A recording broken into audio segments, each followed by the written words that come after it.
ध्यान धरिना तो भक्त,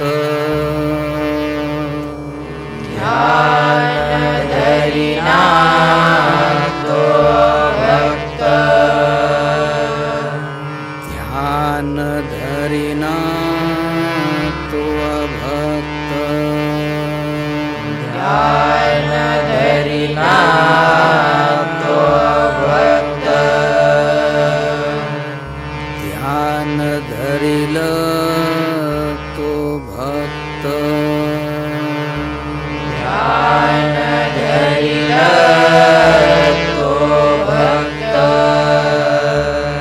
संसारापासून मुक्त, संसारापासून मुक्त, भक्तांस करी, भक्तास करी,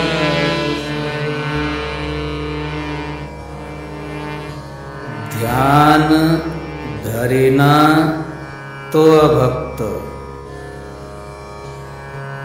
ध्यान धरिल तो भक्त,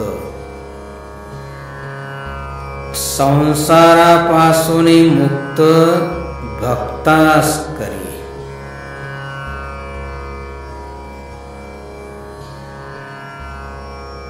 ज्यांना भक्त व्हायचं असेल,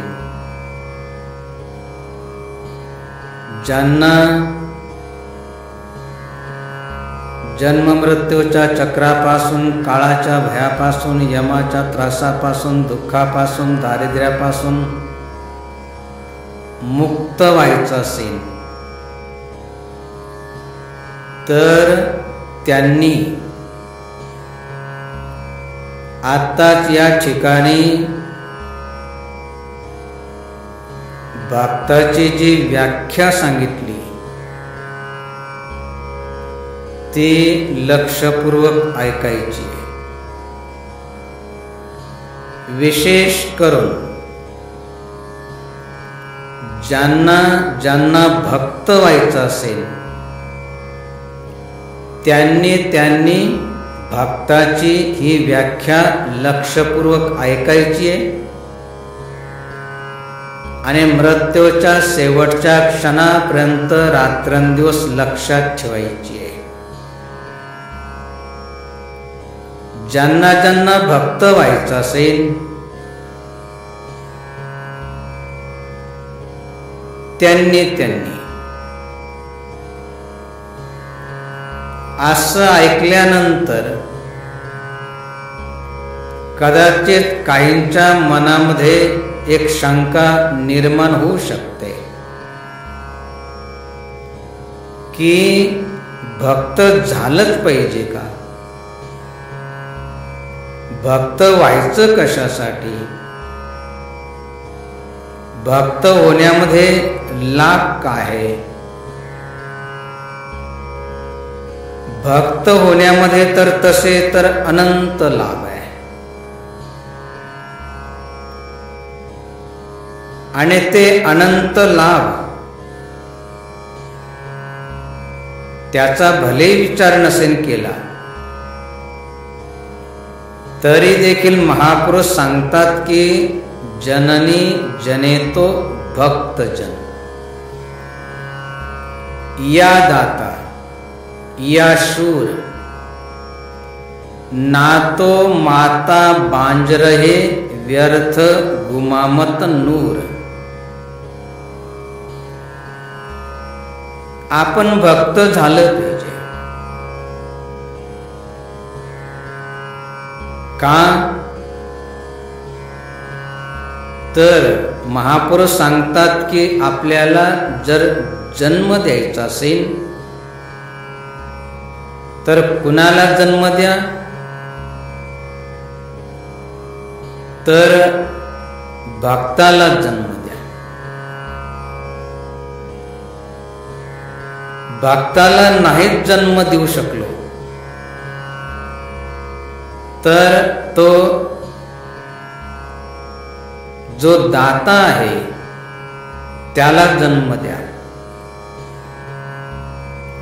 दात्याला म्हणजे दानशूरालाही आपण जन्म नाही देऊ शकलो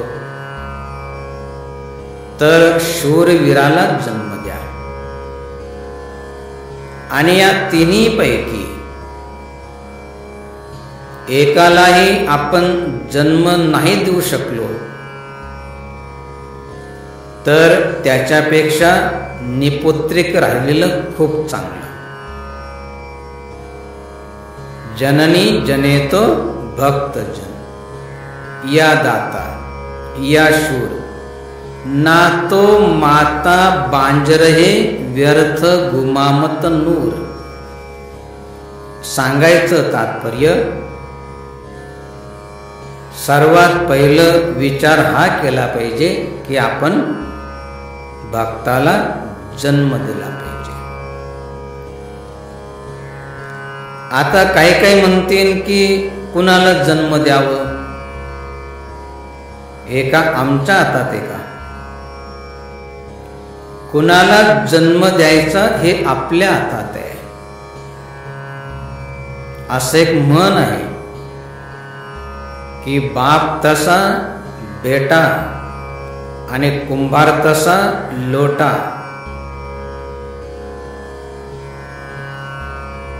जसे आईवडिलांचे संस्कार असेल,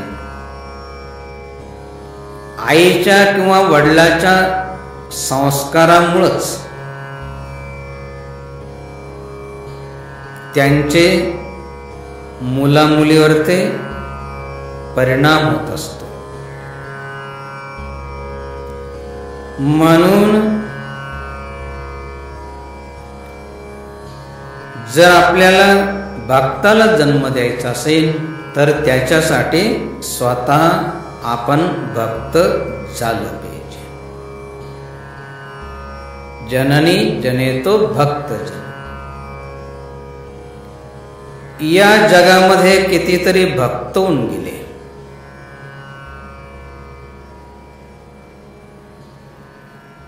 त्या अनेक भक्तापैकी एक भक्त ज्यांचं खूप आदरानं नाम घेतल्या जातं, त्यांची कथा सांगितल्या जाते, ते म्हणजे भक्तराज प्रल्हाद.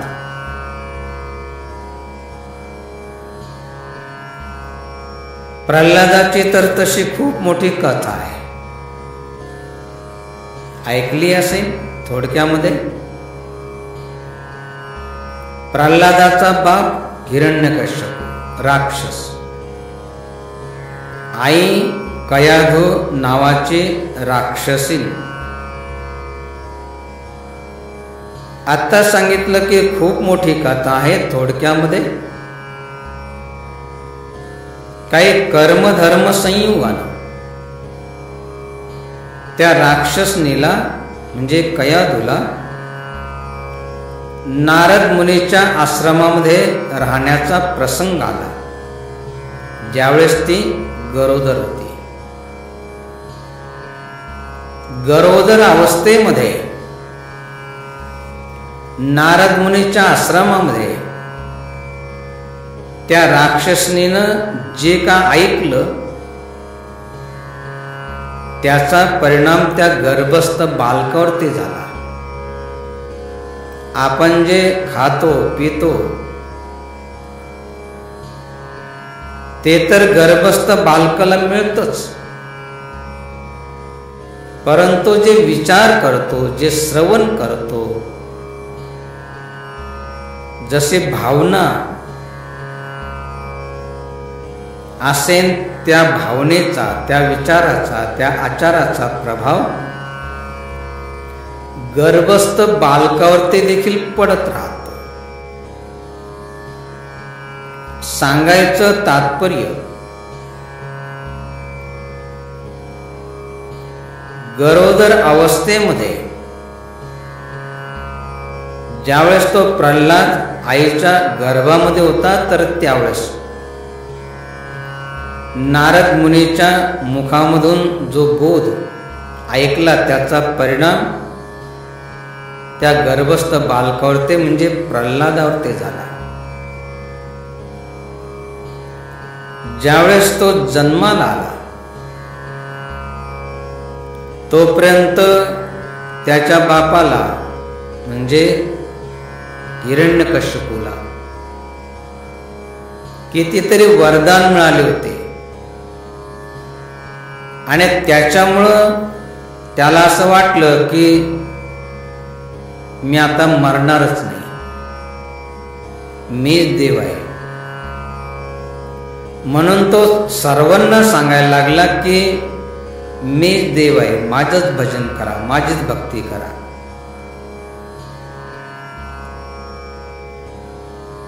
परंतु त्याचाच मुलगा प्रल्हाद, ज्यानं गर्भामध्ये ऐकलं होतं, तो म्हटला की तुम्ही देव नाही, पाहू जाता एक देव, त्याने निर्मिले सर्व, अन्न पाणी तोची देतो, प्रेमे सर्व सांभाळतो. तुम्ही परमात्मा स्वरूप आहात.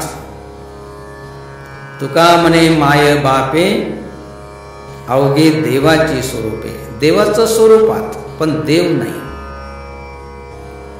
माझाच मुलगा माझं ऐकत नाही, म्हणून हिरण्यकश्यपूनं या जगामध्ये जेवढे मारण्याचे उपाय असेल तेवढे सर्व केले, तरीपर्यंत त्याचा मृत्यू झाला नाही.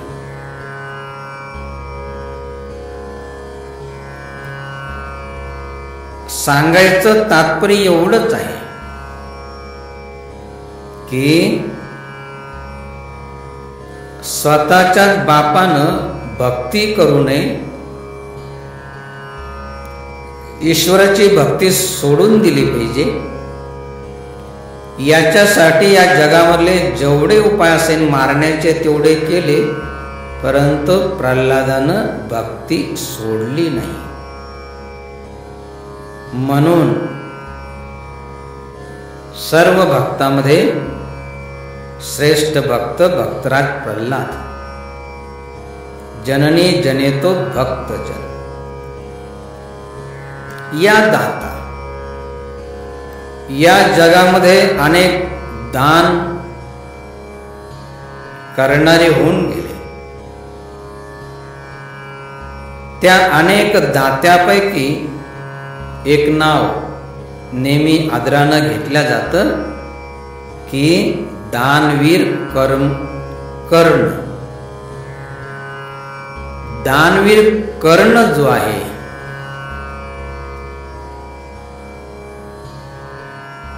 सूर्यपुत्र, भगवान सूर्यानं स्वप्नामध्ये येऊन सांगितलं होतं की तुझ्याकडे इंद्र तुझे जे जन्मजात कवच कुंडलन आहे ते मागण्यासाठी येणार आहे. तो त्यांना ते देऊ नको. परंतु कर्णानं सांगितलं की कोणी जर माझ्याकडे काही याचना केली असेल, मागितलं असेल, तर माझ्या पासून कोणीही विन्मुख जाऊ शकणार नाही, जाऊ देणार नाही. आणि अशा प्रकारे इंद्र ब्राह्मणाच्या रूपानं आला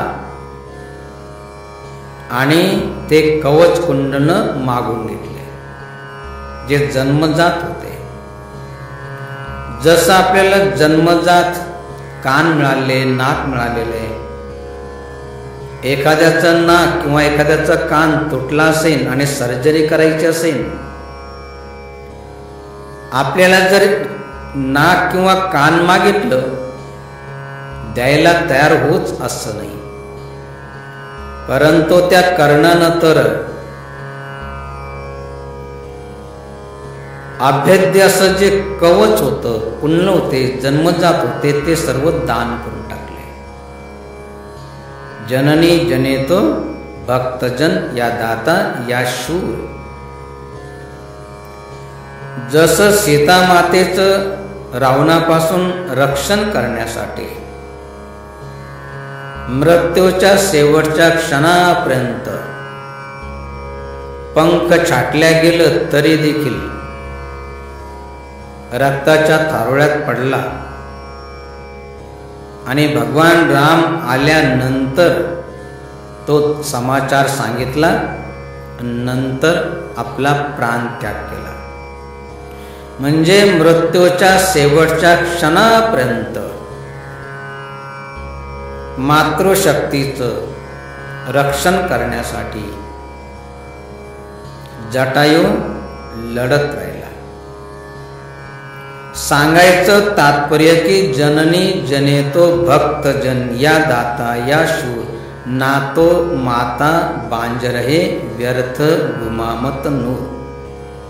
आपण भक्त झालं पाहिजे. तसं तर भक्त होण्यामध्ये अजून कितीतरी लाभ आहे. देवासी आवडे भक्त समागम त्यांचे सर्व काम करी अंगे.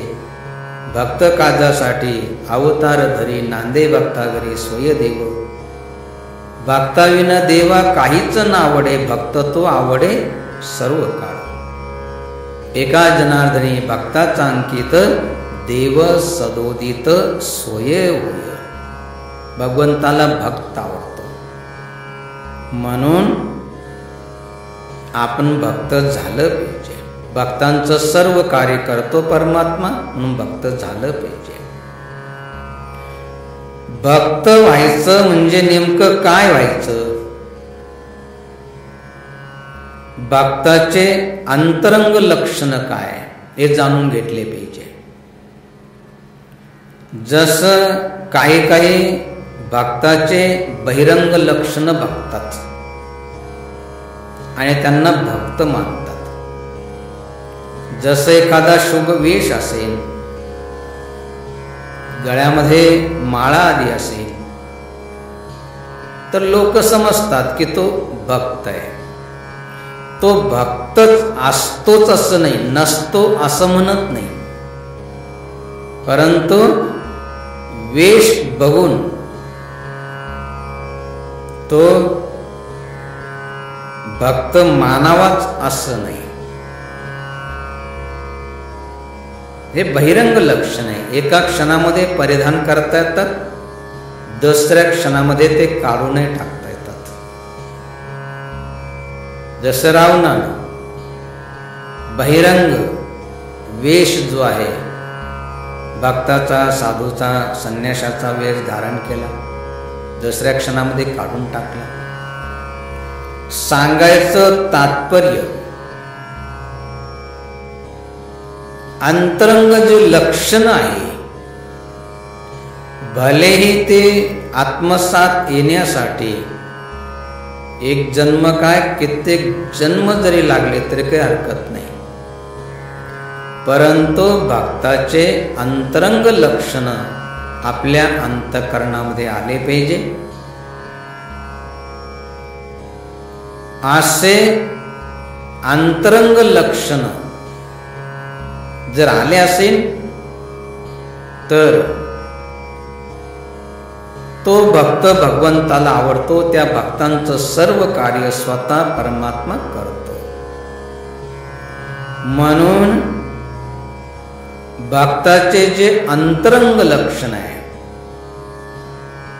त्याच्यापैकी एक लक्षण या ठिकाणी महापुरुषांनी सांगितलं की ध्यान धरीना तो अभक्त.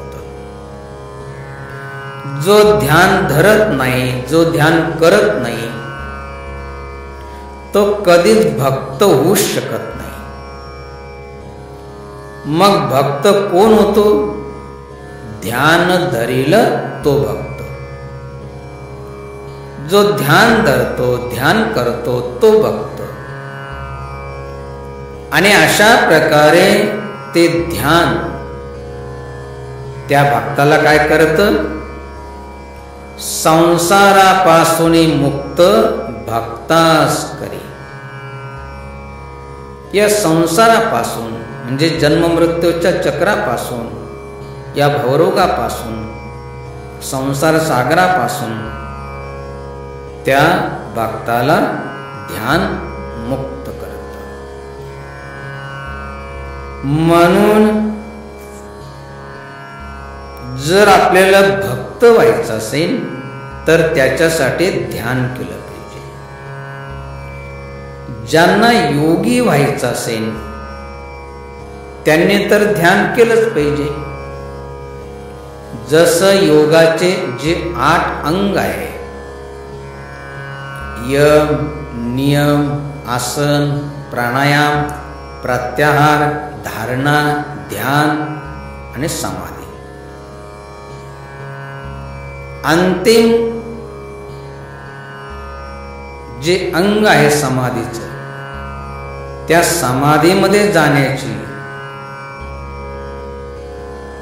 त्याच्या अगोदरची अवस्था आहे ध्यान. सांगायचं तात्पर्य, आपल्याला योगी व्हायचं असेल ध्यान केलंच पाहिजे. भक्त व्हायचं असेल तरी ध्यान केलंच पाहिजे. आणि भक्त व्हायचं नसेल, आपला संसार प्रपंच जरी आपल्याला सुखा समाधानानं करायचं असेल तरी देखील प्रत्येकानं ध्यान केलंच पाहिजे. जसं ध्यान शब्द जो आहे व्यवहारामध्ये अनेक जण अनेक वेळेस उच्चारण करतात. जसं बऱ्याच वेळेस म्हणतात, अरे ध्यान कर. काही एखादी वस्तू सापडत नसेल, आठवत नसेल,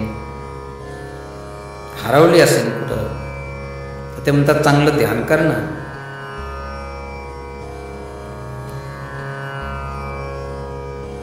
बाजारातून दुकानातून काही वस्तू आणायची असेल तर नेहमी स्मरण करून तर चांगलं ध्यानात ठेव बर का. वर्गामध्ये गुरुजन नेहमी आठवण करून देतात, ध्यान द्या, ध्यानात ठेवा, ध्यान धरा. सांगायचं तात्पर्य की ध्यान जो हा शब्द आहे व्यवहारामध्ये कितीतरी वेळेस वापरले जातो. म्हणून संसार करायचा असेल किंवा परमार्थ करायचा असेल तर प्रत्येकानं ध्यान केलं पाहिजे. आणि विशेष करून आता सांगितलं की भक्त जर व्हायचं असेल तर भक्त होण्यासाठी ध्यान केलं पाहिजे. म्हणून भक्ताची व्याख्या सांगितल्या गेली, ध्यान धरीना तो अभक्त. जो ध्यान धरत नाही तो अभक्त, तो भक्त नसू शकत. मग भक्त कोण होतो? ध्यान धरील तो भक्त. जो ध्यान धरतो, ध्यान करतो तो भक्त. आणि असं ध्यान काय करतं तर संसारापासून मुक्त भक्तास करे. तात्पर्य, भक्त म्हणजे विभक्त नव्हे आणि विभक्त म्हणजे भक्त नव्हे. विचारे विन काहीच नव्हे समाधान.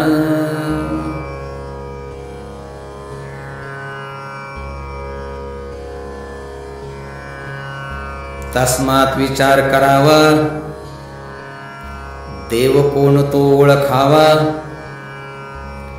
आपला आपण शोध घ्यावा अंतर्यामी.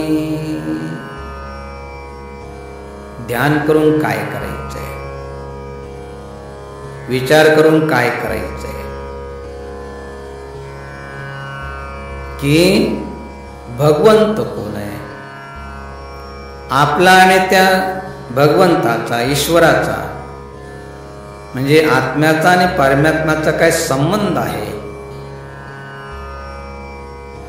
हे सर्व आपण जाणून घेतलं पाहिजे. आणि हे जर जाणून घ्यायचं असेल तर त्याच्यासाठी ध्यान करावं लागेल, विचार करावा लागेल. तस्मात विचार करावा,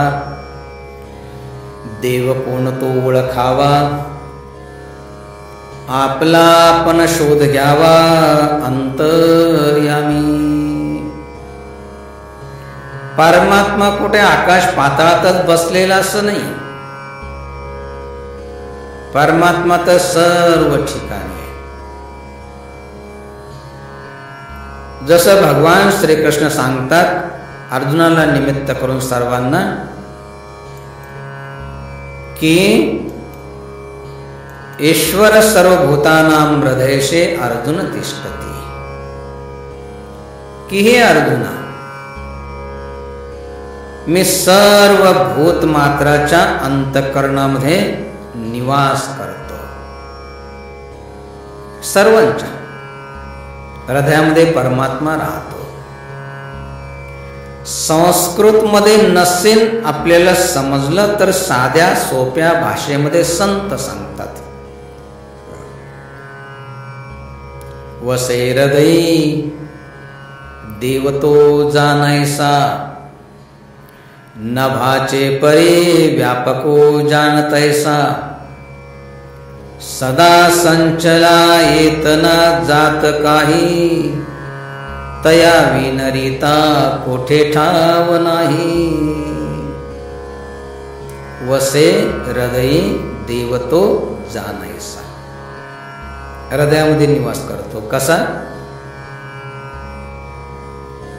वसे हृदयी देव तो जानायसा, जाणायचे, केवळ मानायचं नाही. नेहमी सांगितल्या जातं की परमार्थामध्ये मान्याला विशेष महत्व नाही. परमार्थामध्ये विशेष महत्व येते जाणण्याला. मग आपण काय करा? वसे हृदयी देव तो जानायसा, नभाचे परी व्यापको जानतैसा. जस आकाश, आकाश कुठे जातय नाही आणि कुठे येतय नाही. आकाशामध्ये ढग येतात, चालल्या जातात. आकाश जसं ना तसंच आहे. आपण नव्हतो तरी आकाश होतो, आपण नसणार तरी आकाश असणार. आकाश जसं सर्व व्यापक आहे, कुठे जात नाही येत नाही, त्याप्रमाणे वसे हृदयी देव तो जानायसा, नभाचे परे व्यापको जानतैसा, सदा संचला येतना जात काही, तया विनरिता कोठे ठाव नाही. सर्व ठिकाणी व्याप्त आहे. जळी स्थळी काष्टी पाशानी अवघा भरला चक्र पाणी. सर्व ठिकाणी भरून तो उरलेला आहे. जळामध्ये, स्थळामध्ये, काष्टामध्ये, पाषाणामध्ये, जळे स्थळे काष्टी पाषाणी अवघा भरला चक्र पाणी. यत्र यत्र सो देवा, सर्व व्यापी महेश्वरा सर्व ठिकाणी. जसं हिरण्यकश्यपूनं प्रल्हादाला विचारलं होतं की या जगामध्ये जेवढे मारण्याचे उपाय ते सर्व मी केले. पाण्यामधून डुबवून मारण्याचा प्रयास केला, डोंगरावरून कडेलोट करून मारण्याचा प्रयास केला, हत्तीच्या पायाखाली तुडवून मारण्याचा प्रयास केला, अग्नीमध्ये जाळून मारण्याचा प्रयास केला, तरी तू मरत का बरं नाही? का बरं मरत नाही? प्रल्हादानं सांगितलं की माझा परमात्मा, माझा प्रभू माझं रक्षण करतोय. म्हणजे तुझं रक्षण करणारा परमात्मा आहे कुठं? म्हणजे सर्व ठिकाणी. म्हटल्या खांबामध्ये आहे का? म्हटले हो, खांबामध्ये. जळी स्थळी काष्टी पाशाने अवघारला चक्रपाणी. खांबामधून नरसिंह भगवान प्रगट झाले आणि प्रल्हादाचं रक्षण केलं. सांगायचं तात्पर्य, असं कोणतं स्थान नाही की ज्या ठिकाणी परमात्मा नाही. म्हणून जळी स्थळी काष्टी पाशाणी अवघा भरला चक्रपाणी. यत्र यत्र स्तु देवा सर्वव्यापी महेश्वरा. हे सर्व ठिकाणी आपण शोधत बसलो तर परमात्मा आपल्याला भेटेनच असं नाही. याचा अर्थ तो तिथं नाही असं नाही, तिथंही आहे. आणि एवढं लांब जाऊन शोधण्यापेक्षा भगवंतानं सांगितलं ईश्वर सर्वभूतानां, सर्व भूत मात्राच्या अंतःकरणामध्ये मी निवास करतो. परंतु जळामध्ये, स्थळामध्ये, लाकडामध्ये, पाण्यामध्ये किंवा इतरामध्ये ईश्वराची अनुभूती तेव्हा येईल की ज्यावेळेस आपल्याच अंतःकरणामधला परमात्मा आपल्याला कळेल. आपल्याच अंतःकरणामधला परमात्मा जर आपल्याला नाही कळाला, नाही दिसला, तर इतर ठिकाणी तो दिसणार नाही. म्हणून वसे हृदय देव तो जाणायसा, नभाचे परिव्यापक जाणतैसा, सदा संचला येतना जात काही, तया विनरिता कोठे ठाव नाही. आपल्याच अंतःकरणामध्ये तो परमात्मा विराजमान आहे. आपण म्हणाल आपल्याच अंतःकरणामध्ये परमात्मा आहे, तर मग तो दिसत का बरं नाही? आणि त्या परमात्म्याला जर पाहायचं असेल तर त्याच्यासाठी काय केलं पाहिजे? त्या परमात्म्याला जर पाहायचं असेल तर परमात्मा स्वतः सांगतात, ध्यान अवस्थेन तद्गतेन मनसा पश्यन्ति यमयोगिना. ध्यानाच्या द्वारे योगीजन मला पाहतात. जसं रक्तामध्ये, पाण्यामध्ये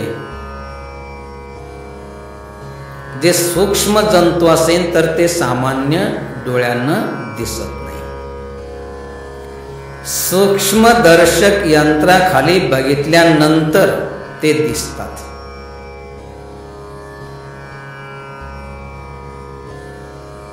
परमात्मा तर त्याच्यापेक्षाही सूक्ष्माहून सूक्ष्म आहे. अणुरेणूंनी तोकडा, अणुरेणूपेक्षाही अत्यंत सूक्ष्म कोण असेल तर तो परमात्मा आहे. मग असा जो सूक्ष्मातील सूक्ष्म जो परमात्मा आहे,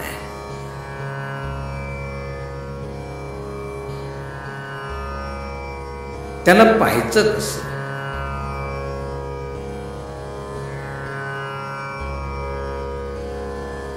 त्या परमात्म्याची अनुभूती घ्यायची कशी? मग त्याच्यासाठी परमात्म्यानं सांगितलं की ध्यानाच्या अवस्थेनं, चिंतनानं मला पाहता येतं. म्हणून आपण ध्यान केलं पाहिजे. ध्यान करा, ध्यान धरा, ध्यानात ठेवा असं कितीतरी वेळ सांगितल्या जातं. असं कितीतरी वेळेस सांगितल्या गेलं तरी परंतु काही सर्वच नाही. काही म्हणतात की ध्यान न केलेलं चांगलं. त्यांना विचारलं ध्यान न केलेलं कसं काय चांगलं? ते म्हणतात ध्यान करायला बसलं का जे ध्यानात येऊ नये तेच ध्यानासमोर येतं. ज्याचं ध्यान करू नये त्याचं ध्यान यायला लागतं. आणि ज्यांचं ध्यान करावं त्या परमात्म्यांचं ते ध्यानात येतच नाही. असं का बरं होतं? आणि तसं होऊ नये असं वाटत असेल तर त्याच्यासाठी काय केलं पाहिजे? तर त्याच्यासाठी काही मर्यादा आहे ते लक्षात ठेवल्या पाहिजे. काही संतांनी सांगितल्या, काही भगवंतांनी सांगितल्या. सुरुवातीला जर ध्यान करायचं असेल तर त्याच्यासाठी काय केलं पाहिजे? सुरुवातीला आपल्याला जर ध्यान करायचं असेल तर त्याच्यासाठी भगवंतांनी एक मर्यादा सांगितली. कोणती? केवळ एकांत जे विजन, प्रशस्तानी पवित्र स्थान, तेथे घालून या आसन, माझे चिंतन करावे. भगवंत सांगतात माझं चिंतन करायचं असेल, चिंता सोडून द्यायची असेल, ध्यान करायचं असेल तर सुरुवातीला काय केलं पाहिजे? सुरुवातीला केवळ एकांत जे विजन, एकांत पाहिजे. विजन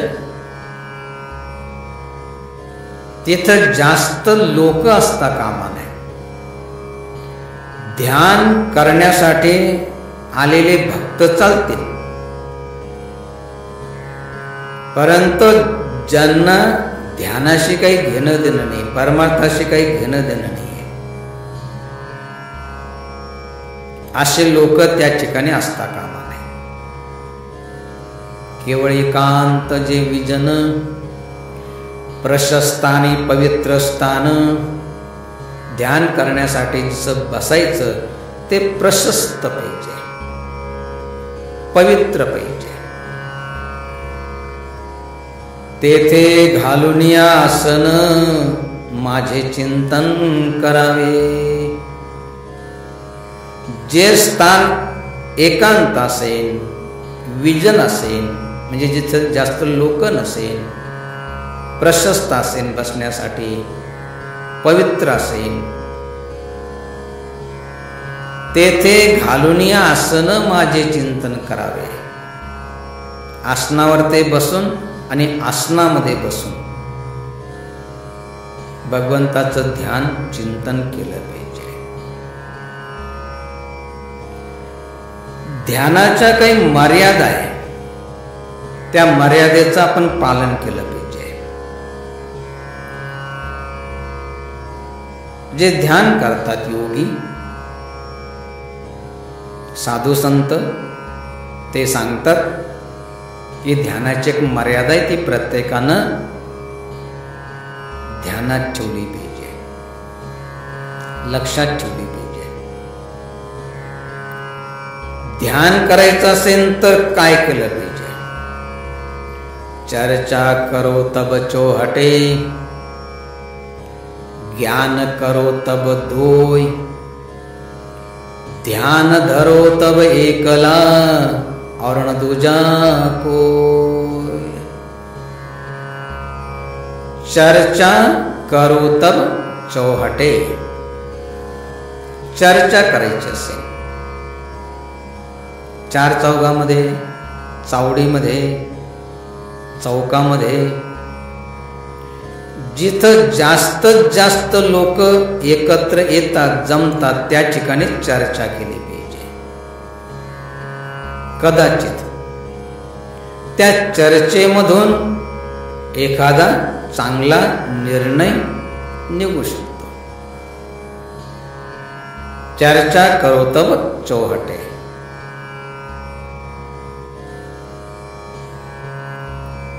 ज्ञान करो तब दोई. ज्ञान प्राप्त करायचं असेल तर त्यावेळेस दोघच पाहिजे.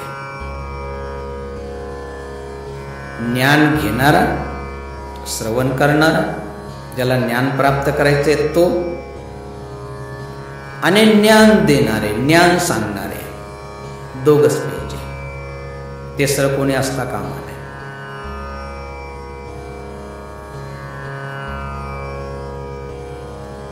आता ज्ञान करो तब दोघच पाहिजे, तिसरा नको. असं ऐकल्यानंतर एक मनामध्ये शंका येऊ शकते की सत्संगामध्ये, प्रवचनामध्ये, कीर्तनामध्ये, कथेमध्ये कितीतरी जनसमुदाय एकत्र आलेला असतो. मग त्या कथेमध्ये, कीर्तनामध्ये, प्रवचनामध्ये, सत्संगामध्ये ज्ञान प्राप्त होणार नाही का? होईल, परंतु ज्ञान प्राप्तीचा जो उपाय आहे, मर्यादा आहे, ती लक्षात ठेवली पाहिजे. ज्ञान करो तब दोई. म्हणजे काय?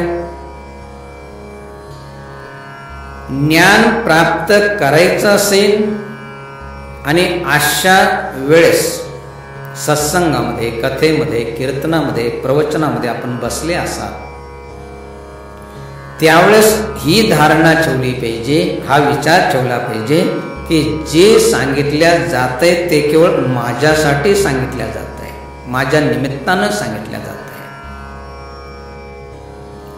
परंतु बऱ्याचशा वेळेस काही काही चूक करतात. अनुष्ठानाला जे बसलेले त्यांना असं वाटतं की जे प्रवचन श्रवण करण्यासाठी आले त्यांच्यासाठी चालू आहे. प्रवचन श्रवण करण्यासाठी आलेल्यांना कदाचित काहींना वाटतं की ते अनुष्ठानाला बसले त्यांच्यासाठी चालू आहे. काहींना असं वाटतं की जे सेवेसाठी येतात त्यांच्यासाठी चालू आहे. काहींना असं वाटतं की हे जे सर्व चालू आहे ना, आमचं शेजारचं आहे त्याच्यासाठी चालू आहे. त्याच्यामुळं ज्ञान प्राप्त होणार नाही. ज्ञान करो तब दोई. जे या ठिकाणी उच्चारल्या जाते ते माझ्या निमित्तानं उच्चारल्या जात आहे,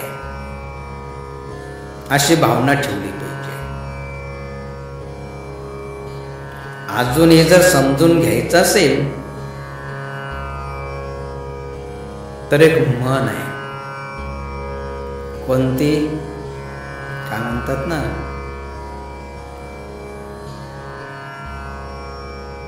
लेकी बोले सुना लागे.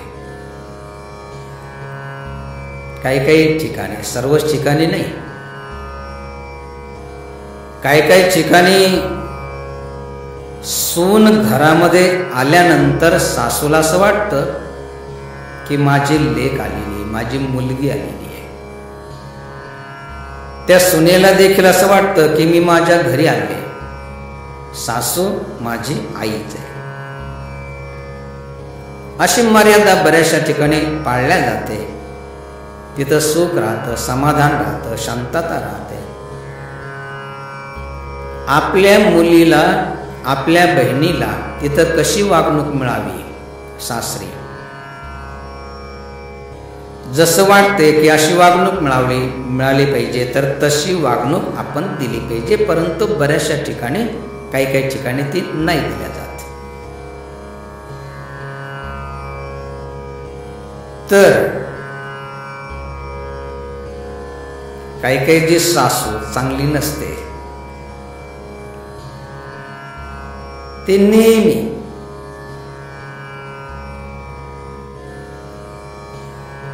सुनेचा छळ करत राहते.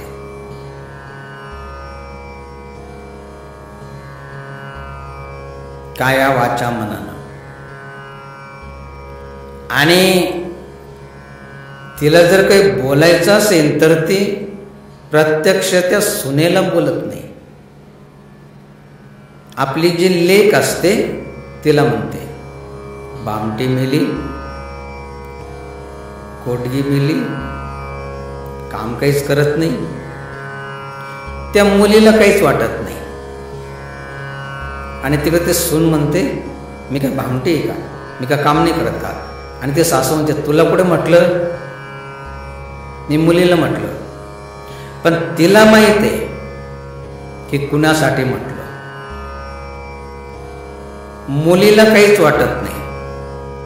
ते सर्व लागतं कुणाला, त्याचा परिणाम कुणावरती होतो, सुनेवरती, तिच्या मनावरती. तसं सत्संगामध्ये प्रवचनामध्ये बसले असाल तर त्यावेळेस जे सांगितलं जातंय ते माझ्यासाठी सांगितलं जातंय, माझ्यासाठी हे सर्व चालू आहे अशी जर भावना ठेवली तर सत्संगामध्ये, कथेमध्ये, कीर्तनामध्ये, प्रवचनामध्ये आपल्याला ज्ञान प्राप्त होऊ शकतो. चर्चा करो तब चौहटे, ज्ञान करो तब दोय, ध्यान धरो तब एकला, और न दूजा कोय. ध्यान धरो तब एकला और न दूजा कोय. ज्यावेळेस आपल्याला ध्यान करायचं असेल तर त्यावेळेस आपण एकटंच पाहिजे. लक्षात ठेवलं पाहिजे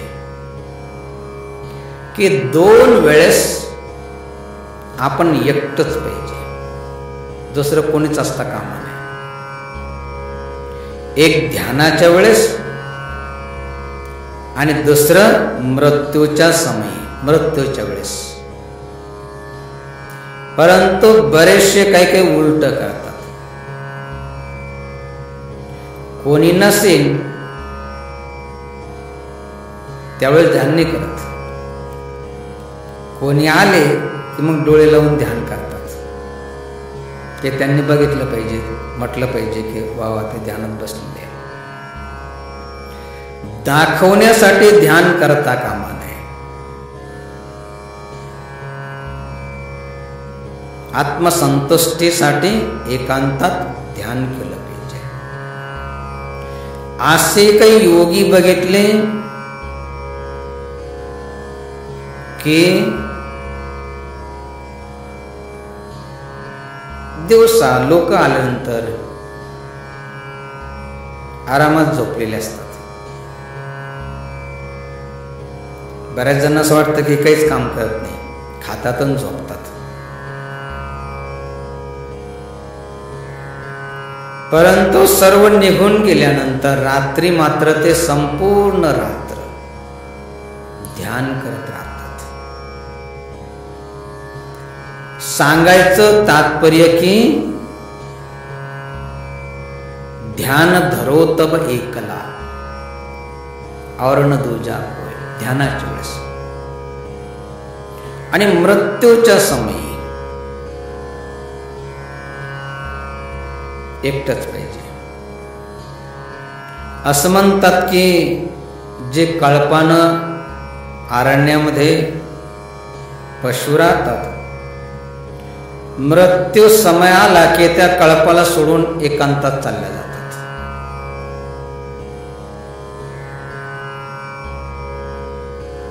परंतु मानव असा आहे बरेचसे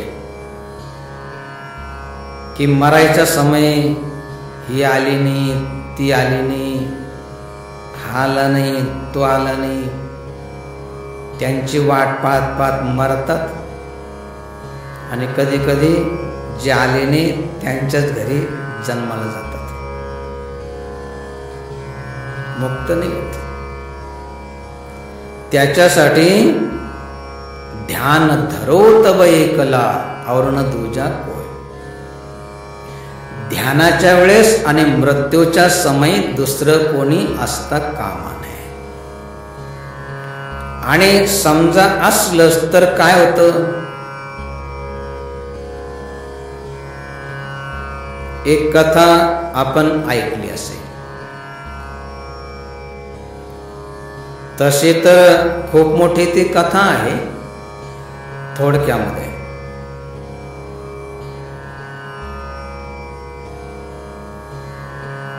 मरणाच्या वेळेस दुसरं असलं तर काय होतं त्याच्यासाठी संक्षेपानं कथा की आपला जो भारत देश आहे त्या देशाला म्हणजे आपल्या देशाला जे भारत नाव पडलं ते कुणाच्या नावावरून? तर भरत चक्रवर्ती सम्राट भरत राजाच्या नावावरून. तसे तर अजूनही एक जड भरत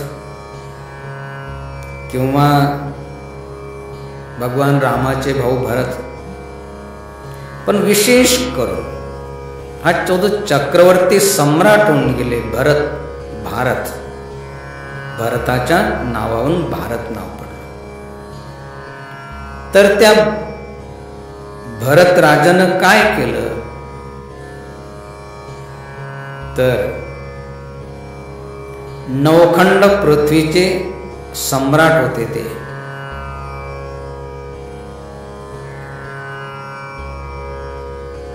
ज्यावेळेस उतारवय झालं तर सर्व राज्य सोडून दिलं, मुलांना सोपून दिलं आणि सर्व संघ परित्याग करून अरण्यामध्ये चालल्या गेले. कशासाठी? की अनुष्ठान करण्यासाठी. या ठिकाणी जे नैमित्तिक अनुष्ठान चालू आहे असं अनुष्ठान नाही की 7-8 दिवस झालं की परत घरी जायचंय.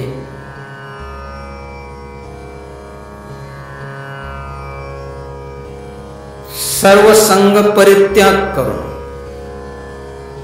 नवखंड पृथ्वीचा सम्राट ते असताना सर्व मुलांना देऊन टाकलं की आता अनुष्ठानला जायचंय, वापस नाही यायचंय. अनुष्ठान करत करतच प्राण त्यागायचंय. पूर्वीच्या काळी 4 आश्रमाचं पालन केल्या जायचं. ब्रह्मचर्य आश्रम, गृहस्थाश्रम, वानप्रस्थाश्रम आणि संन्यास आश्रम. एक विशिष्ट वय मर्यादा झाल्यानंतर सर्व राजे सर्व भोग ऐश्वर्य सोडून अरण्यामध्ये साधू संतांच्या सानिध्यात जायचे. जप तप अनुष्ठान करून तिथंच प्राण त्यागायचे, परत वापस नाही यायचे. जसे रामायणाची कथा आपल्याला माहित असेल की एक दिवस दशरथ महाराजांनी आरशामध्ये बघितलं आणि आरशामध्ये बघितल्यानंतर त्यांच्या लक्षात आलं की आपल्या डोक्याचा एक केस सफेद झालेला आहे. एक केस सफेद झाला त्यांच्या लक्षात आलं. लगेच तो केस बघितल्या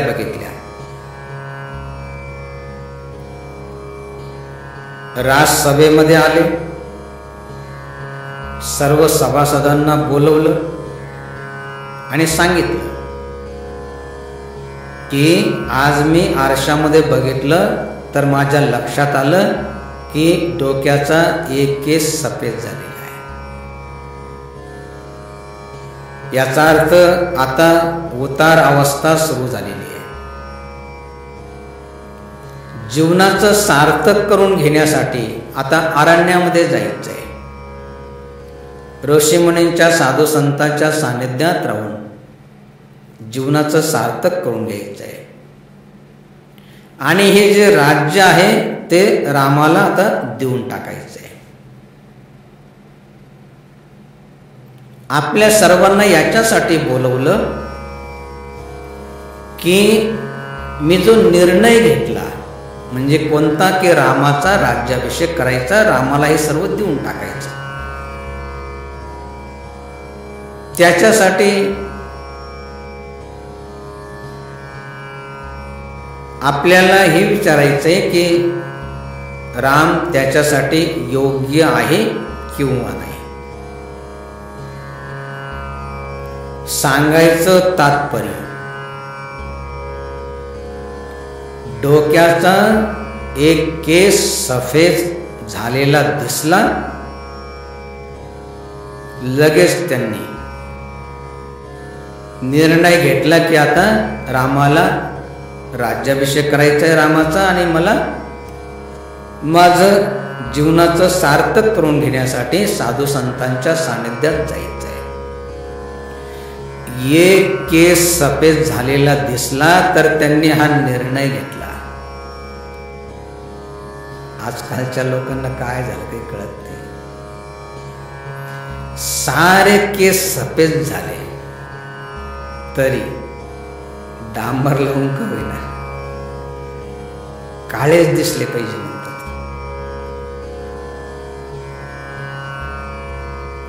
सांगायचं तात्पर्य, पूर्वीच्या काळी अशी मर्यादा की उतारवय झाल्यानंतर अरण्यामध्ये चालल्या जायचे. तसं त्या राजानं सर्वसंग परित्याग करून अरण्यामध्ये गंडकी नदीच्या किनाऱ्यावर ते अनुष्ठान करायला लागले. सर्वसंग परित्याग म्हणजे अंगावर ते वस्त्र देखील नाही, दिगंबर अवस्थेमध्ये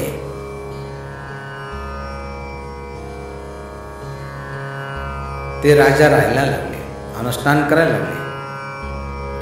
खूप भूक लागली, अनायास पडलेले फळं ते खायचे. तहान लागली, जवळ काही पात्र नाही, नदीवर ते जायचे आणि ओंजळीनं पाणी प्यायचे. असं एक दिवस ते पाणी पिण्यासाठी गेले नदीवर. तेवढ्यामध्ये एक हरिण देखील आली पाणी पिण्यासाठी.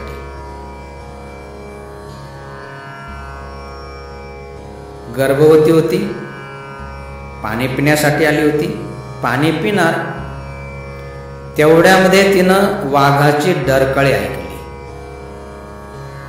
भयभीत होऊन त्या पाण्याहून उडी मारून तिनं पलीकडे जाण्याचा प्रयास केला.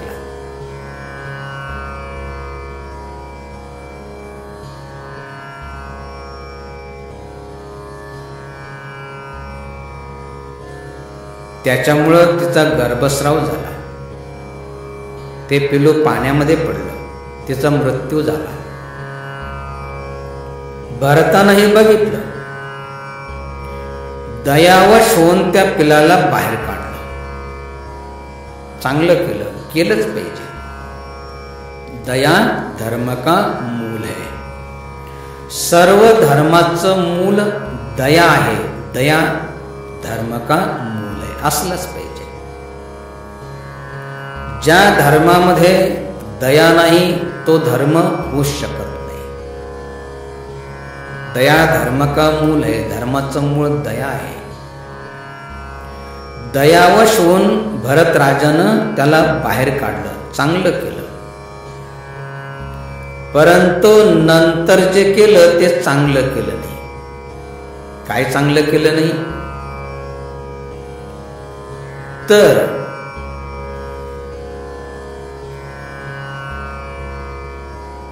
त्या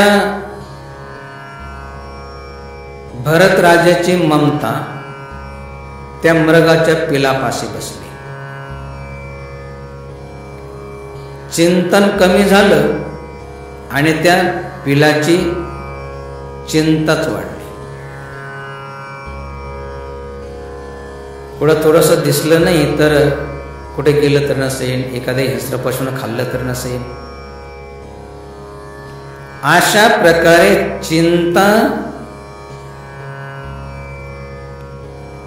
वाढली, चिंतन कमी झालं. आणि एक दिवस काय झालं, एक हरणाचा कळप मिळाला आणि ते पिलू त्या कळपासोबत चालल्या गेलं.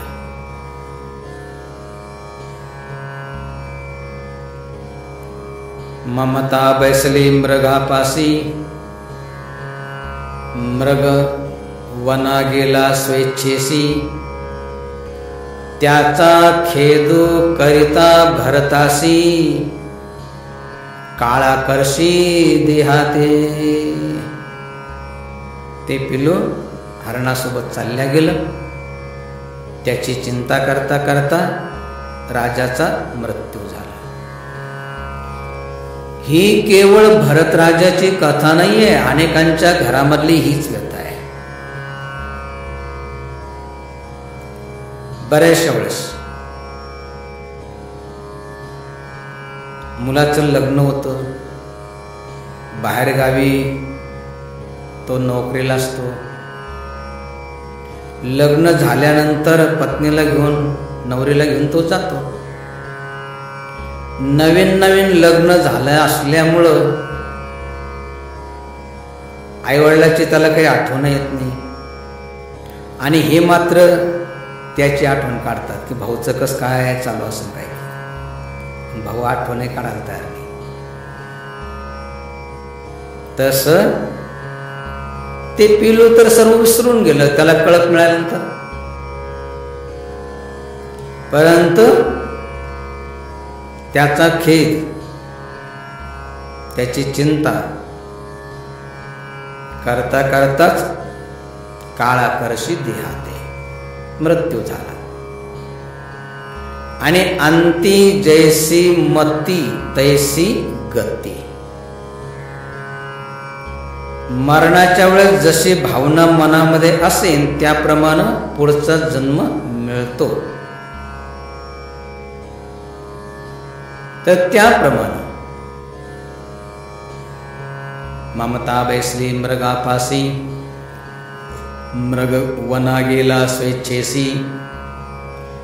त्याचा खेदू करिता भरतासी, काळा करशी देहाते.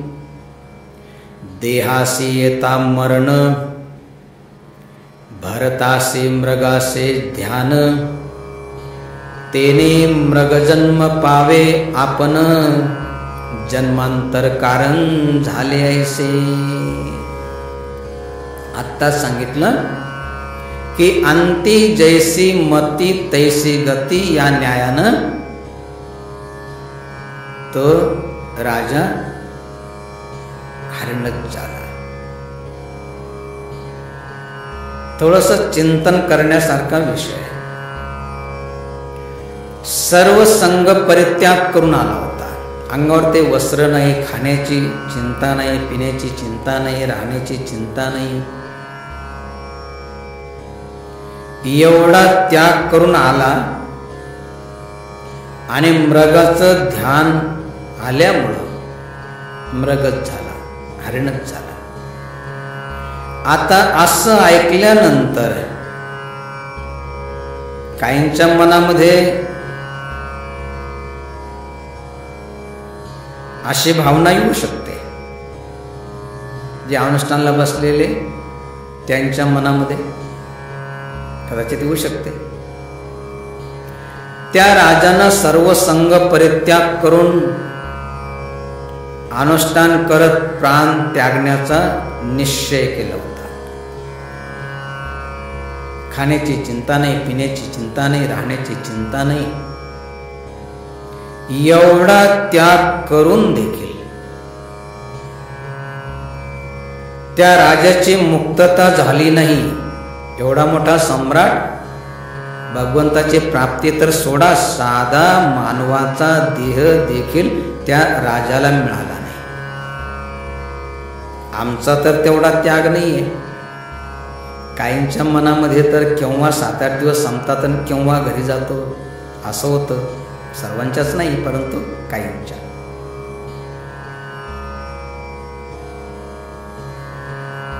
एवढा त्याग करून त्या राजाची मुक्तता झाली नाही तर आमची मुक्तता कशी होणार? हे सर्व करून काय फायदा आहे? मग भक्ती करून, जप तप अनुष्ठान करून, सेवा करून, दान पुण्य करून, सत्संग श्रवण करून काय उपयोग? एवढा त्याग करून त्या राजाची मुक्तता झाली नाही तर आमची कुठून होणार आहे? अशी भावना आपल्या मनामध्ये येता कामा नये. का? तर भगवंत सांगतात की स्वल्पमसी धर्मस्य त्रायतो महतो भयात. थोडं जरी भगवंताचं चिंतन स्मरण केलं असेल, भक्ती केली असेल, सेवा केली असेल, दान पुण्य केलं असेल, जप तप अनुष्ठान केलं असेल, जेही सत्कर्म थोडं बहुत का होईना केलं असेल तर ते वायाला जाणार नाही, कधीच जाणार नाही. तसं त्या राजाचंही जे अनुष्ठानाचं पुण्य होतं तर ते जी भक्ती केली होती ती वायाला गेली नाही. भले तो हरिण झाला, मृग झाला, परे मृग देही जान, भारतासे श्रीकृष्ण स्मरण, पूर्वी केले जे अनुष्ठान ते अंतर्जान कदा नेदी. मागच्या जन्मामध्ये जे काय सत्कर्म केलं होतं, जप तप अनुष्ठान केलं होतं ते वायाला गेलं नाही. त्यांचं वायाला गेलं नाही, आपलंही वायाला जाणार नाही.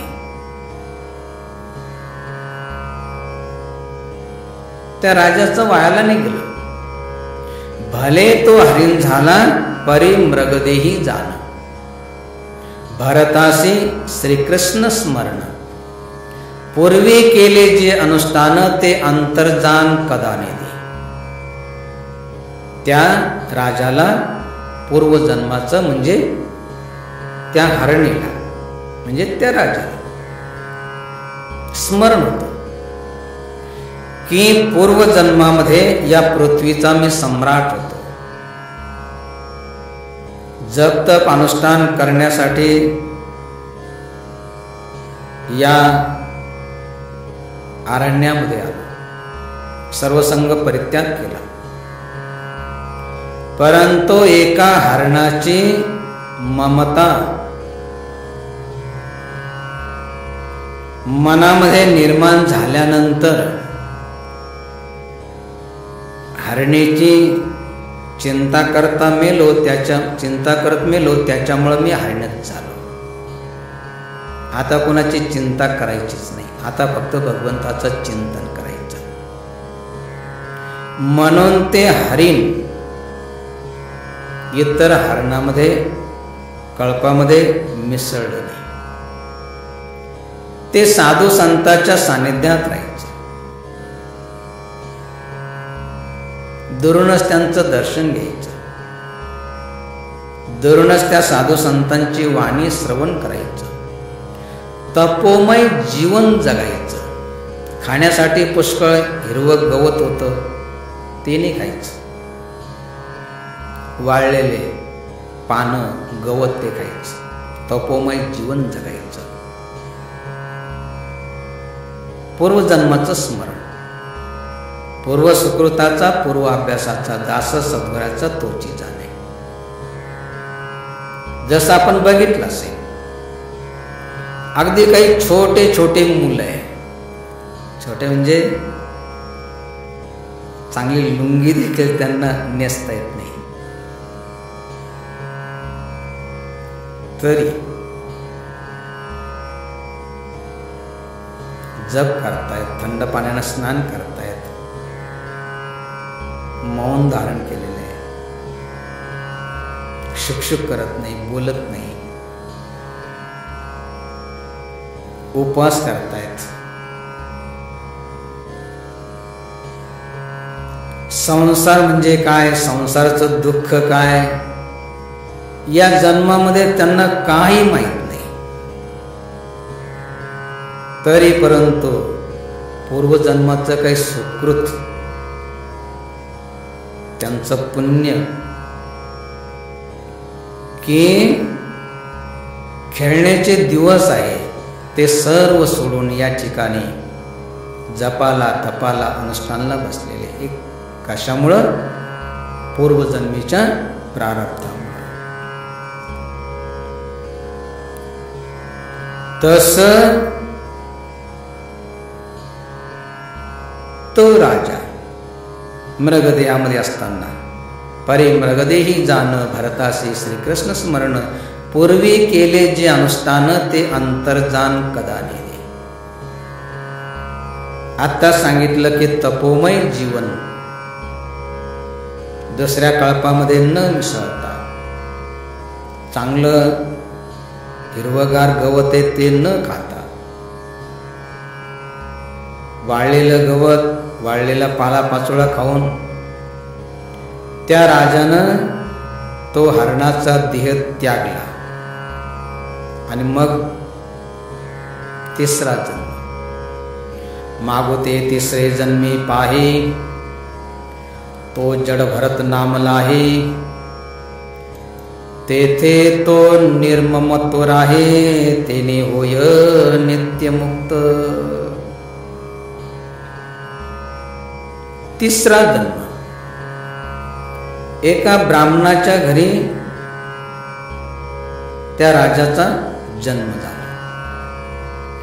कर्मधर्म संयोगानं त्याचं नाव परत भरतच ठेवलं गेलं. परंतु आता त्यांना भरत न म्हणतात जड भरत. जड म्हणजे वेडा, पागल, जड भरत म्हणायचे. मागोते तिसरे जन्मी पाहे, तो जड भरत नाम लाहे, तेथे तो निर्ममत्व राहे, तेने होय नित्यमुक्त.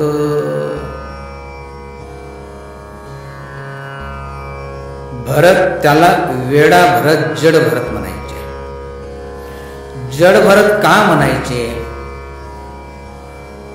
तो काही वेडा होता, पागल होता, लोकांना दगड मारायचा असं नाही. तरी परंतु त्याला जड भरत का म्हणायचे? तर संसारामध्ये, प्रपंचामध्ये वागताना तो नेहमी वेड्यासारखं, पागलसारखं वागायचं. वेड्यासारखं, पागलसारखं तो का वागायचा? कारण त्याला माहित होतं की संसार प्रपंचामध्ये जर जास्त हुशारी दाखवली तर आपल्याला परमार्थ करू देणार नाही. अनुभव आहे. परमार्थ करायचं असेल तर संसार प्रपंचामध्ये जास्त हुशारी दाखवू नका, दाखवा पण जास्त नका दाखवू. अनुभव आहे. कामाच्या दिवसामध्ये एखादा अनुष्ठान आला असेल नैमित्तिक, एखाद्याला कळालं आणि तो दुसऱ्याकडे गेला, तो म्हणतो त्याला अरे अनुष्ठान सुरू होते, चालतो का? तो म्हणतो घरच्यांना विचारावं लागेल. तो म्हणतो चल घरच्यांना विचारू. घरच्यांना विचारायला गेले की ते म्हणतात अरे तो तर लयच कामाचा माणूस आहे, तो लय हुशार माणूस आहे, आणि तो जर गेला तर मग आमचं कसं काय व्हायचं, काम कोण करेल, त्याला नका नको. हा दुसरं एक पागल आहे, काही कामाचं नाही, एकत्र फिरत राहतं, काहीच कामाचं नाही, पागलच आहे, येडच आहे, त्याला जाऊ. जस की येडेच बसतात अनुष्ठानाला. सांगायचं तात्पर्य परमार्थ करू देणार किंवा अनुभव आहे. काही काही मुलं ब्रह्मचारी संतांचं जीवन बघितलं की त्यांना असं वाटतं की आपणच साधूच व्हावं, संन्यासच घ्यावा. आणि ते मग कधी कधी आपला विचार बोलून दाखवतात की मला साधू व्हायचंय, संन्यासी व्हायचंय. त्यांच्या घरच्यांना जर का तो निरोप मिळाला की असं निघतात घरातून जसं काही तो कायमचा गेलाच, मेलाच. आणि आल्या आल्या त्याला काहीच विचारत नाही. ते आता म्हणतात बाबाजी त्याला साधू नका करू बरं का. जर विचारलं का बरं, ते म्हणतात तो लयच कामाचा आहे, लय हुशार आहे तो, आणि तो जर साधू झाला तर आमचं कसं काय व्हायचं, त्याला साधू नका करू बरं का, त्याला संन्यास नका देऊ. हां, दुसरं की येड आहे, त्याला काहीच कळत नाही, अक्कलच नाही त्याला, काही कामाचंही नाही, आमच्या कोणाच्याच कामाचं नाही, त्याला करायला लागलं साधू. जसं काही कोणाच्याच कामाचे नसतात ते साधू बनतात असं. सांगायचं तात्पर्य त्याला माहीत होतं की संसार प्रपंचामध्ये जर का जास्त हुशारी दाखवली तर परमार्थ करू देणार नाही. म्हणून तो संसारामध्ये प्रपंचामध्ये वेड्यासारखं आचरण करायचं. अगदी साधं काम सांगितलं त्याला, त्याच्या हातामध्ये झाडू दिली आणि त्याला सांगितलं घे झाडू. तो अंगणापासून सुरू करायचा, झाडं झाडं सारा काडा कचरा सर्व घरामध्ये घेऊन यायचं. त्याला कोण झाड झाडतं जायचं कोणतंही काम. अगदी वक्र झोपून दिला असेल, सांगितलं घे वक्र, खाली रुमन आणि वरती पास चालला त्याचा वक्र. कोळपून घे म्हटलं की जे पेरलेले आहेत त्यालाच कोळपून घ्यायचं आणि गवत तसं सोडून द्यायचं. आता त्याला कोण काम सांगणार आहे. सांगायचं तात्पर्य की तो वेडा नव्हता. मग होता कसा,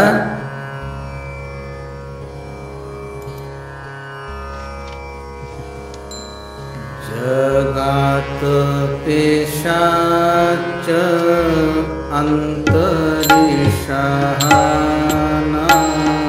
जगात पिशाच अंतरिषाना, जगात पेशाच अंतरिषाना, जगात पिशाच अंतरिषाना, सदा ब्रह्मी जाना निमग्न तो, सदा ब्रह्मी जाना निमग्न तो, सदा ब्रह्मी जाना निमग्न तो. जगात पिशाच अंतरी शहाना, सदा ब्रह्मी जाना निमग्न तो. जगामध्ये संसारामध्ये वेड्यासारखं. जगात पिशाच अंतरी शहाना, सदा ब्रह्मी जाना निमग्न. संसारामध्ये वेड्यासारखं, परंतु साधू संतांच्या सानिध्यात, गुरूंच्या सानिध्यात गेल्यानंतर तो मन लावून काम करायचं की जेणेकरून त्यांनी आश्रमामध्ये राहण्याची संधी दिली पाहिजे, सेवेची संधी दिली पाहिजे. सांगायचं तात्पर्य की तो वेडा नव्हता. जगात पिशाच अंतरी शहाना, सदा ब्रह्मी जाना निमग्न तो. आणि त्याच्यामुळं मागुते तिसरे जन्मी पाही, तो जड भरत नाम लाही, तेथे तो निर्ममत्व राहे, तेने होय नित्यमुक्त. रात्रंदिवस भगवंताचं चिंतन करून, स्मरण करून, ध्यान करून, ध्यानानं त्यांची मुक्तता झाली. जो ज्याचं ध्यान करतो तसाच होतो. हरणीचं ध्यान केलं तर हरिण झाला. आणि ब्रह्मध्यासे सोय ब्रह्माची उजे. ब्रह्माच्या, भगवंताच्या चिंतनानं तो ब्रह्मस्वरूप झाला. जो ज्याचं ध्यान करतो तो तसाच होतो. जसं शास्त्रामध्ये एक वर्णन आहे.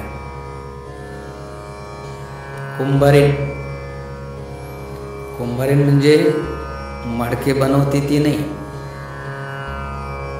गांधील माशी सारखे माशी असते, तिला कुंभारीण म्हणतात. कारण ती काय करते की जिथं ओलावा असेल तिथून चिखल घेते आणि भिंतीवर ते घरटं बनवते. आणि घरटं बनवलं की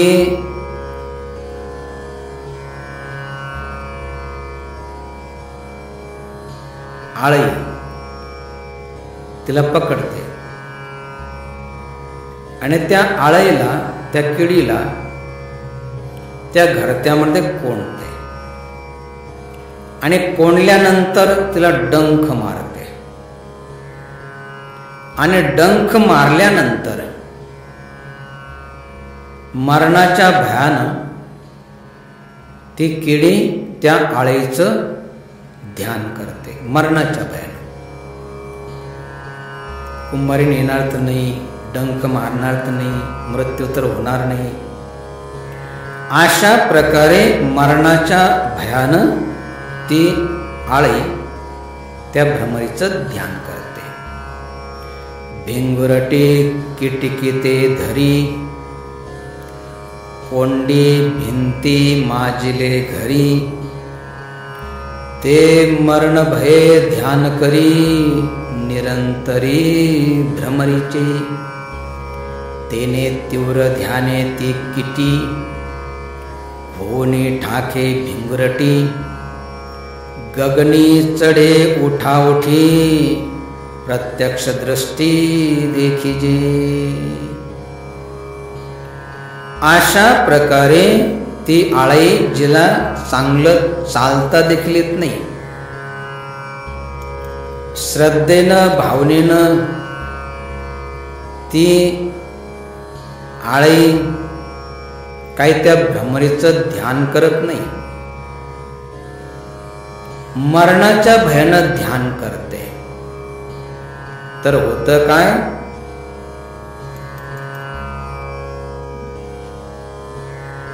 भ्रमरीच्या ध्यासे भ्रमरीचं होय, भ्रमरीच्या ध्यासे भ्रमरीचं होय, भ्रमरीच्या ध्यासे भ्रमरीचं होय, भ्रमरीच्या ध्यासे भ्रमरीचं होय, कीटकत्व जाय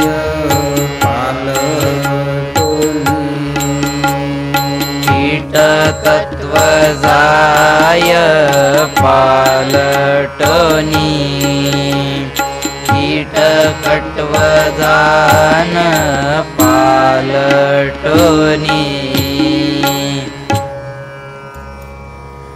भ्रमरीच्या ध्यासे भ्रमरीचं होय, कीटकत्व जाय पालटोनी. आता सांगितलं की ज्या आळईला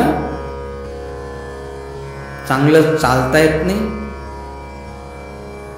भ्रमरीच्या ध्यानानं भले ती मरणाच्या भयानं ध्यान करत असेल, भ्रमरीच्या ध्यासे भ्रमरीच होय कीटकत्व जाय पालटून.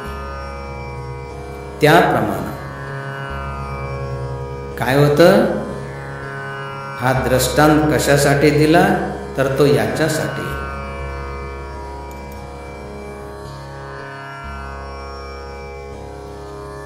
ब्रह्मध्यासे स्वये ब्रह्मची होई जे. ब्रह्मध्यासे स्वये ब्रह्मची होई जे.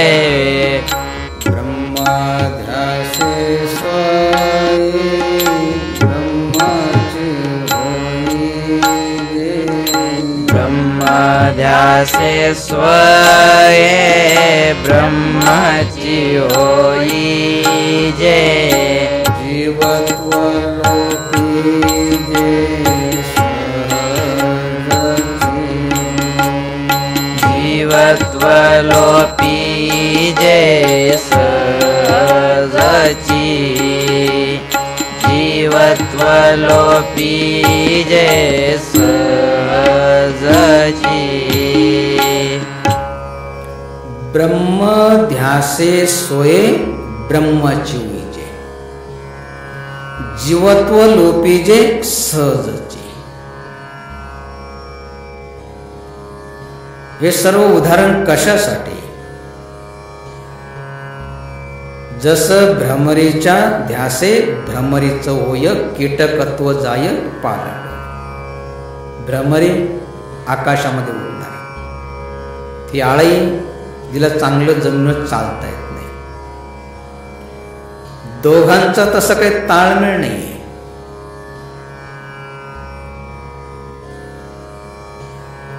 जर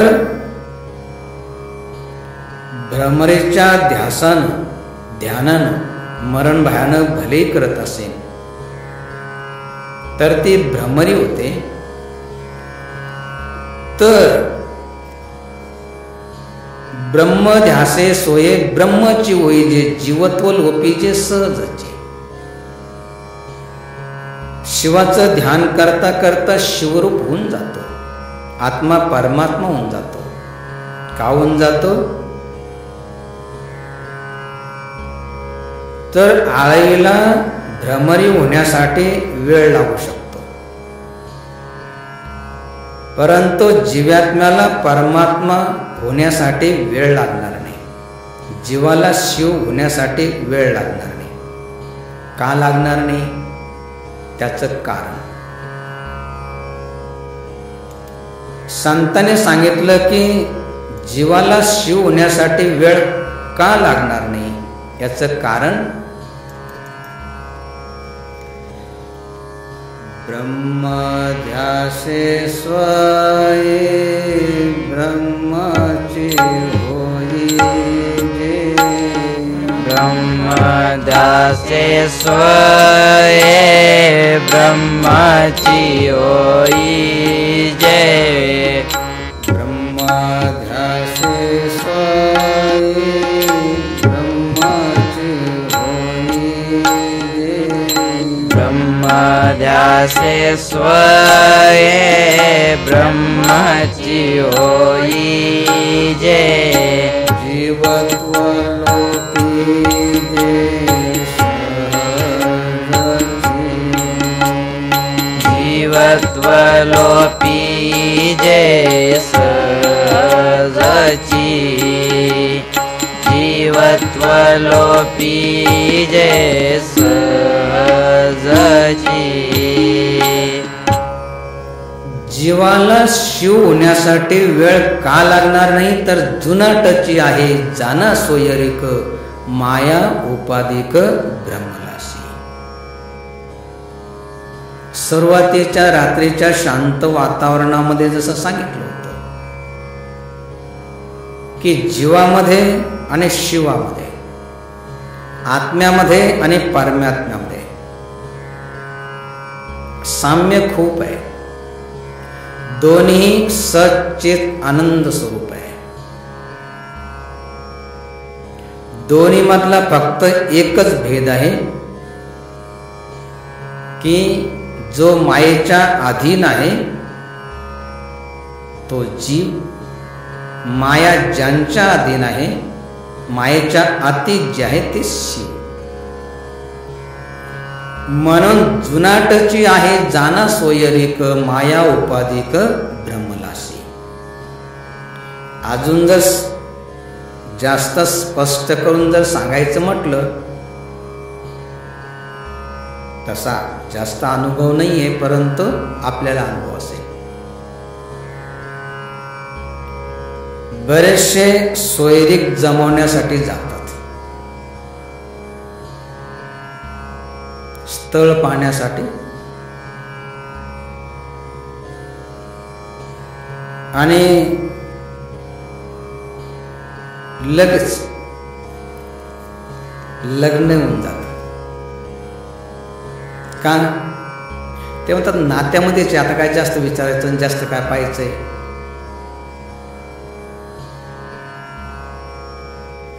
घेतात लग्न करून, कारण नात्यामध्ये पहिल्यापासून कुठेतरी नात्यामध्ये सोयीर संबंध आहे. तसं जुनाटची आहे जाना सोयरिक, माया उपाधिक ब्रह्मलासी. मायामुळे हे सर्व झालेलं आहे. आणि म्हणून जसं नको नको मना गुंतू माया जाळे, या माया जाळामध्ये सर्व झालेलं आहे. माया जाळामध्येच हे सर्व जीवात्म्याला परमात्म्याचा विसर पडलेला आहे. आणि ध्यानाच्या द्वारे ज्यावेळेस तो ध्यान करायला लागतो, तर मग त्याच्या लक्षात येतं, विचार करायला लागतो. असं म्हणतात, विचार कर, ध्यानात ठेव, ध्यान धर. आणि जर विचार करायला गेलं तर मग लक्षात येतं. कोणतं? विचार करिता सर्व एकाकार, विचार करिता सर्व एकाकार, विचार करिता सर्व एकाकार, विचार करिता सर्व एकाकार. म्हणे ज्ञानेश्वर सत्ययोगी, म्हणे ज्ञानेश्वर सत्ययोगी, म्हणे ज्ञानेश्वर सत्ययोगी.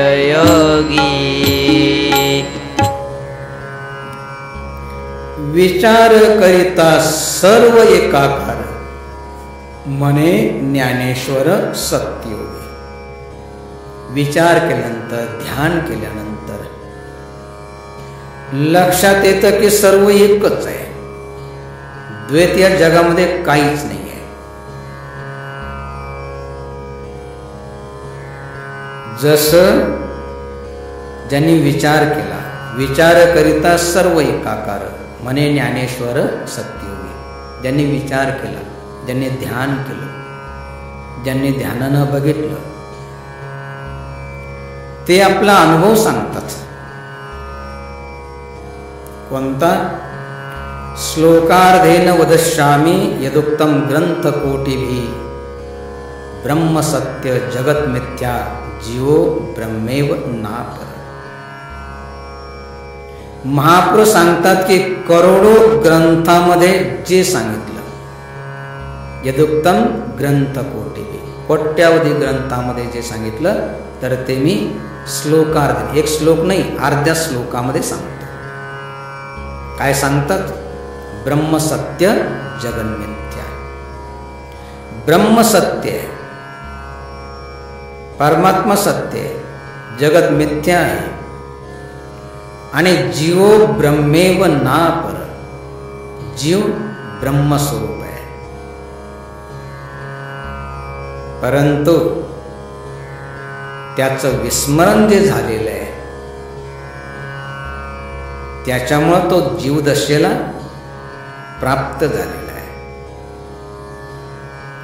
म्हणून परत त्या शिवदशेला परमात्मा स्वरूपाला प्राप्त करायचं असेल तर त्याच्यासाठी सकाळी ब्रह्म मुहूर्तामध्ये उठलं पाहिजे. प्रातःकाळी उठावे, काही पाठांतर करावे, यथानुशक्ती आठवावे सर्वोत्तमासे. प्रातःकाळी ब्रह्म मुहूर्तामध्ये उठलं पाहिजे, काही पाठांतर करावे. जसं काल सांगितलं, ब्रह्म मुहूर्तामध्ये वेद आहे, शास्त्र आहे, पुराण आहे, श्रुती आहे, स्मृती आहे, संतांचे पददोहे अभंग आहे. ते सर्वच्या सर्व पाठ नाही करता आले तर नामपाठ करा, नामपाठ करा, 84चा फेरा चुकवा तरी. नामपाठ गाये, नामपाठ गाये, पुनरपी नाही संसारासे. एका जनार्दनाचा नामपाठ गाये, आनंदी आनंद होय तया लागे. म्हणून प्रातःकाळी उठलं पाहिजे, काही पाठांतर केलं पाहिजे. काय पाठ करायचं? असं पाठ करायचं की जेणेकरून भगवंताची स्मृती जागृत होऊन यथानुशक्ती आठवावे सर्वोत्तमास. सर्वामध्ये जो उत्तम परमात्मा आहे त्यांचं ध्यान केलं पाहिजे. आणि जर त्यांचं ध्यान केलं तर अनेक भक्तांचा अनुभव, संतांचा अनुभव कोणता की देव पाहावयासी गेलो तेथे देव थोंटेलो, पाहावयासी गेलो देव तेथे मी स्वयमेव. अशी अनुभूती आल्याशिवाय राहणार नाही. हरणीचं चिंतन मनामध्ये आलं, हरणीची चिंता करता करताच मेला. एवढा मोठा सम्राट हरणीच्या गतीला गेला. आळे भ्रमरीचं ध्यान करून भ्रमरीत होते. हे सर्व आणि देव पाहावयासे गेलो तेथे देव थोंटेलो. भगवंताचं ध्यान करतात ते भगवंत स्वरूपून जातात. म्हणून जसं नेहमी सांगितलं जातं की जीवात्मा न स्त्री आहे न पुरुष आहे. जो जीवात्मा ज्याचं ध्यान करतो तसा होऊन जातो. जो जीवात्मा रात्रंदिवस मुलीचं किंवा स्त्रीचं ध्यान करतो आणि तसं ध्यान करताच मरतो तर तो पुढच्या जन्मामध्ये स्त्रीच होऊन जातो, मुलगी होतो. जी मुलगी किंवा स्त्री मुलाचं किंवा पुरुषाचं ध्यान करत मरते, पुढच्या जन्मामध्ये पुरुष किंवा मुलगा होते. स्त्रीचं ध्यान करून, मुलीचं ध्यान करून मरून जसं स्त्री होणं मुलगी होणं चांगलं नाही, तसं पुरुषाचं मुलाचं ध्यान करून पुरुष होणंही चांगलं नाही. मग स्त्रियामध्ये पुरुषामध्ये जो उत्तम आहे, सर्वामध्येच उत्तम आहे, त्यांचं ध्यान केलं पाहिजे. म्हणून बऱ्याचशा गावामध्ये हा नियम बरेचसे धर्मात्मा पुण्यात्मा पालन करत आहेत. कोणता की प्रातःकाळी उठावे, काही पाठांतर करावे, यथानुशक्ती आठवावे सर्वोत्तमासे. सर्वामध्ये जो उत्तम परमात्मा आहे तर त्यांचं ध्यान केलं पाहिजे. म्हणून बरेचसे धर्मात्मा पुण्यात्मा ब्रह्म मुहूर्तामध्ये उठतात आणि ब्रह्म मुहूर्तामधून काय करतात की जसं महान संत बहिणाबाई सांगते की स्नान संध्या जप नित्य अनुष्ठान करी सावधान आत्मनिष्ठे फलाशा सोडूनी नहम कर्तव्यता मोक्षत वाईता तेथे असे. दररोज सकाळी उठलं पाहिजे. स्नान असेल, संध्या असेल, जप असेल, नित्य 10-15 मिनिटाचं कोण अनुष्ठान असलं आहे तर ते केलं पाहिजे. पण बरेचसे धर्मात्मा पुण्यात्मा ब्रह्म मुहूर्तम उठतात आणि काय करतात, स्नान करतात, संध्या करतात, जप करतात, भगवंताची पूजापाठ करतात, भगवंताचं ध्यान करतात, भगवंताची आरती करतात.